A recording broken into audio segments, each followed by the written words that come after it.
పనులో భాగము ఈ చెరువులను చెరబట్టిన వాళ్ళ నుంచి విముక్తి కలిగించాలన్న ఏకైక లక్ష్యంతోనే ఈరోజు చెరువులను ఆక్రమించుకున్న వాళ్ళను ఎవరిని వదలకుండా ఉక్కు పాదంతో అణిచివేయాలన్న ఆలోచన, అందులో నిర్మాణాలను ఏ ఒత్తిడి వచ్చినా వెనక్కి తక్కకుండా తొలగించాలన్న ఆలోచనతోనే ఈరోజు ఈ చెరువులలో ఉన్న అక్రమ కట్టడాలను కూలగొడుతున్నాము. దీనికి స్ఫూర్తి భగవద్గీత అనే కురుక్షేత్ర యుద్ధ సందర్భంలో అర్జునుడు ఆయుధాలను కింద పడేసి రాజ్యం కోసం భీష్మ పితామహుడు, అదేవిధంగా కర్ణుడు, దుర్యోధనుడు, దుశ్శాసనుడు, నా సహోదరులందరూ ఆ పక్కన నించుంటే రాజ్యం కోసం వాళ్ళందరినీ సంహరించడం, వాళ్ళని సంహరించి రాజ్యాన్ని సాధించుకోవడం ద్వారా ఏమి ఉంటుంది, ఏం మనశ్శాంతి వస్తుంది అని చెప్పి అర్జునుడు యుద్ధతంత్రం నుంచి తప్పుకుంటా అన్నప్పుడు శ్రీకృష్ణ భగవానుడు బోధించిందే భగవద్గీత. చంపేదెవరు, చంపించేదెవరు, లోక కళ్యాణం కోసం నీ బాధ్యతను నెరవేర్చాల్సిందే. ధర్మం బ్రతకాలి, అధర్మం ఓడాలి అంటే నువ్వు యుద్ధం చెయ్యాల్సిందే అనే యుద్ధ నీతిని ఆ రోజు అర్జునుడికి బోధించింది శ్రీకృష్ణ భగవానుడు. ఇవాళ ఆ శ్రీకృష్ణ భగవానుడి బోధనానుసారమే ఈరోజు ఈ చెరువులను కాపాడే కార్యక్రమాన్ని నేను తీసుకుంటున్నా. నాకు తెలుసు ఈ చెరువులలో నిర్మాణమైన విలాసవంతమైన ఫామ్ హౌజులు ప్రభుత్వాన్ని ప్రభావితం చేయగలిగిన స్థానాలలో ఉన్న చాలామంది వ్యక్తులు ఉన్నారు.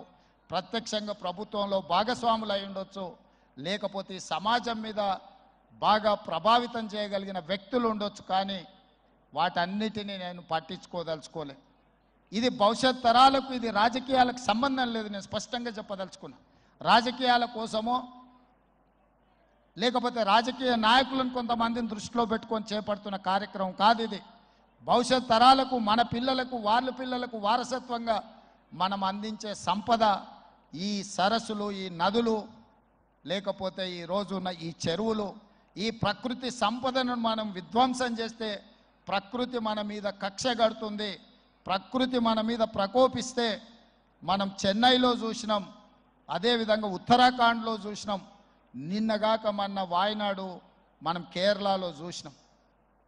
ఈరోజు ఇలాంటివన్నిటిని దృష్టిలో పెట్టుకున్నప్పుడు ఈ హైదరాబాదు నగరాన్ని రక్షించుకోవాల్సిన బాధ్యత మన అందరి మీద ఉన్నది. ఇది ఒక సుందరమైన నగరం. ఈ నగరానికి ఈ చెరువులే ఒక అందం. ఈ చెరువులను కాపాడే బాధ్యత ఈ ప్రభుత్వం తీసుకుంటుంది. ఎవరు ఏమనుకున్నా, ఎవరు ఏ ఒత్తిడి తెచ్చినా వాటన్నిటిని పక్కన పెట్టి చెరువులను ఆక్రమించుకున్న వాళ్ళ భరతం పడుతుంది ఈ ప్రభుత్వం అని చెప్పి నేను ఈ సందర్భంగా తెలియదలుచుకున్నా. ఆనాడు కురుక్షేత్రంలో ధర్మం వైపు శ్రీకృష్ణుడు, అర్జునుడు నిలబడ్డందుకే ఈరోజు ఆ ధర్మం అనేది కాపాడింది. వాళ్ళు ధర్మాన్ని కాపాడితే ధర్మం మనల్ని కాపాడింది. ఈరోజు మనం చేస్తున్న పని కూడా అలాంటిదే. మీ అందరి సహకారం ఉండాలి. అదేవిధంగా నిర్వాహకులకు ఈరోజు విద్యకు సంబంధించి లక్షలాది మంది నిరుపేద విద్యార్థులు, ఎస్సీ, ఎస్టీ, బీసీ, మైనారిటీ, ఆర్థికంగా వెనుకబడిన వాళ్ళు ప్రభుత్వ పాఠశాలల్లో చదువుకుంటున్నారు. వాళ్ళకు సరైన భోజనం, పోషకాహారం మేము అందించే దాంట్లో కొంత అటు ఇటుగా ఉండడం వల్ల హరే కృష్ణ ఫౌండేషన్, అక్షయ పాత్ర ద్వారా వాళ్ళకు ఒక నాణ్యమైన భోజనాన్ని అందించడానికి అవసరమైన సహకారాన్ని ప్రభుత్వంతో కూడి ఒక కలిసి అక్షయ పాత్ర ద్వారా, ఈ హరే కృష్ణ పెద్దల ద్వారా ఈ రాష్ట్రంలో ఉండే లక్షలాది మంది విద్యార్థులకు ఒక మంచి పౌష్టికమైన భోజనాన్ని అందించాలన్న ఆలోచనతో వారి సహకారం అడిగినాం. విద్య, వైద్యము మా ప్రభుత్వం యొక్క ప్రాధాన్యత. ఇవాళ గ్రామీణ ప్రాంతాల నుంచి వైద్యం కోసం హైదరాబాదులో ఉస్మానియా, గాంధీ, నిజాం, అదేవిధంగా క్యాన్సర్ హాస్పిటల్స్కి సుదూర ప్రాంతాల నుంచి పేదవాళ్ళు వస్తున్నారు. ఆపత్తిలో వచ్చిన తర్వాత ఆకలి ఎలా తీరాలనో వాళ్ళకి తెలీదు.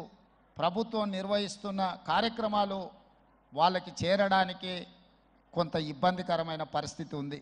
అందుకే నిర్వాహకులకు మధు పండిట్ జీ గారిని I have requested to accept this Osmania, Gandhi, NIMS and cancer hospital, wherever the needy people are there. I need your support to serve their food. అక్కడ కావాల్సిన మౌలిక వసతులన్నీ ప్రభుత్వం ఏర్పాటు చేస్తుంది. వాటిని నిర్వహించడం, ఒక నాణ్యమైన భోజనాన్ని వాళ్ళకు అందించడానికి మీ వైపు సహకారం ఉండాలి.